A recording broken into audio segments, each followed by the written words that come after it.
کوئی بوڑھا ہو کے مر گیا, کوئی جوانی میں ہی مر گیا, کوئی ایکسیڈنٹ سے مر گیا, کوئی بادشاہ بن کے مر گیا, کوئی وزیر بن کے مر گیا, کوئی سائنٹسٹ بن کے مر گیا, کوئی فلسفی بن کے مر گیا, کوئی بڑا فاتح بن کے, سکندر اعظم جیسا فاتح بن کے بھی مر گیا. تو اللہ کہتے ہیں یہاں کے لیے پیدا ہی نہیں کیا میں نے تمہیں پیدا کدھر کے لیے کیا ہے؟ ادھر کے لیے کیا ہے. تو اس جگہ کو سامنے رکھ کر زندگی گزارو گے تو پھر تو ٹھیک ہے. اس بات کو ہم کیا کہتے ہیں؟ اللہ کہانیاں سنا رہے ہیں. اللہ کیا کر رہا ہے؟ کہانیاں سنا رہے ہیں. یہ جو ملحد لوگ ہیں, مشرک لوگ ہیں, ملحد لوگ, ایتھیس لوگ, سیکولر لوگ, یہ قرآن پر یہی تو اعتراض کرتے ہیں. قرآن حوروں کی لالچ دے کے معاذ اللہ کہانیاں سنا رہے ہیں, حوروں کی لالچ دے رہا ہے, جنت کی نہروں کی لالچ دے رہا ہے. بھائی یہ سب کہانیاں ہیں. اللہ میاں کیا کہتے ہیں؟ یہ تمہیں دنیا کی لالچ دے کے کیا سنا رہے ہیں؟ کہانیاں. اللہ کی باتوں کو کہانی کہہ رہے ہو. ومن اصدق من اللہ قیلا, حالانکہ اللہ سے سچی بات کس کی ہو سکتی ہے؟ اور انسان جب انسان کو گائیڈ کرتا ہے اس میں اپنے مفادات اس کے سامنے ہوتے ہیں, اپنی خواہشات ہوتی ہیں.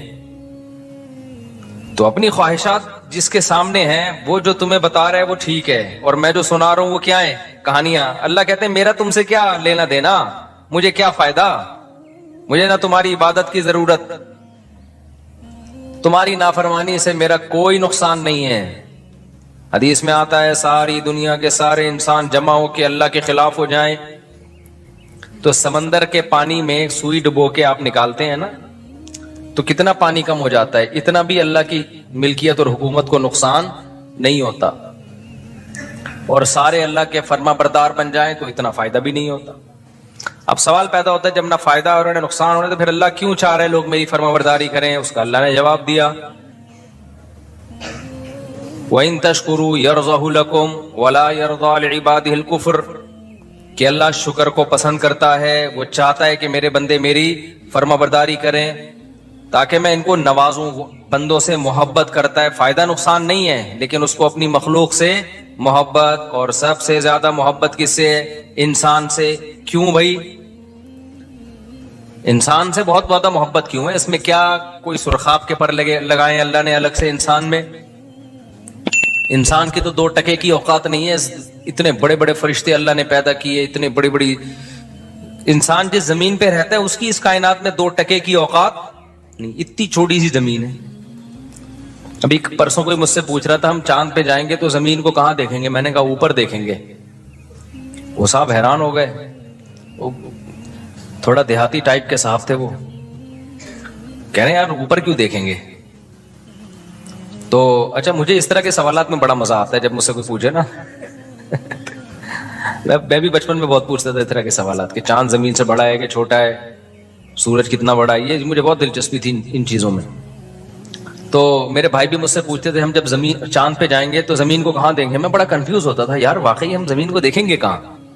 تو کسی دیہاتی نے مجھ سے یہ سوال پوچھ لیا. دیہاتی تھے تو وہ شہری لیکن اسٹائل یعنی مزاج گاؤں والا.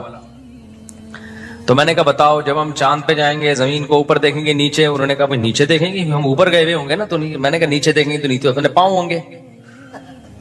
جب ہم چاند پہ جا کے زمین کو دیکھیں گے تو نیچے چاند پہ بھی تو کھڑے ہی ہوں گے نا. تو نیچے کیا آسمان ہوگا؟ اگر یہ نیچے زمین ہوگی تو سر ہمارا کہاں ہوگا پھر؟ تو بیچارہ گھومتا ہی رہا. میں نے کہا نیچے اترا چاند سے, زمین پہ ہی ٹھیک ہے, آپ زمین پہ ہی کیا ہو. یہ بات یہاں آپ کی سمجھ میں نہیں آئے گی, ورنہ اصولی بات یہی ہے کہ جب ہم چاند پہ جائیں گے تو ہم چاند پہ یہاں کے حساب سے اوپر ہوں گے, لیکن چاند کے حساب سے زمین اوپر ہوگی ہمارے, کیونکہ اوپر اور نیچے ہونا یہ امور اضافیہ میں سے ہے. امور اضافی سمجھتے ہیں؟ ہاں بھائی السلام علیکم. تو ہم جب چاند پہ جائیں گے, میں تو کہیں اور ہی چلا گیا, تو نیچے جب دیکھیں گے نا تو نیچے کیا ہوگی؟ چاند کی زمین ہوگی بھائی. تو یہ اوپر اور نیچے ہونا یہ امور اضافیہ میں سے. اضافی سمجھتے ہیں؟ یہ کوئی چیز نہ اوپر ہے نہ نیچے ہے. نظریہ اضافت تھا نا, وہ آئنسٹائن کا تھا, آئنسٹائن کا تھا میرا خیال ہے نظریہ اضافت. وہ یہی ہے کہ اس کائنات میں نا کوئی بھی چیز خود سے نہیں ہے. کسی بھی چیز کو سمجھنے کے لیے ہم کسی دوسری چیز سے سمجھتے ہیں اس کو.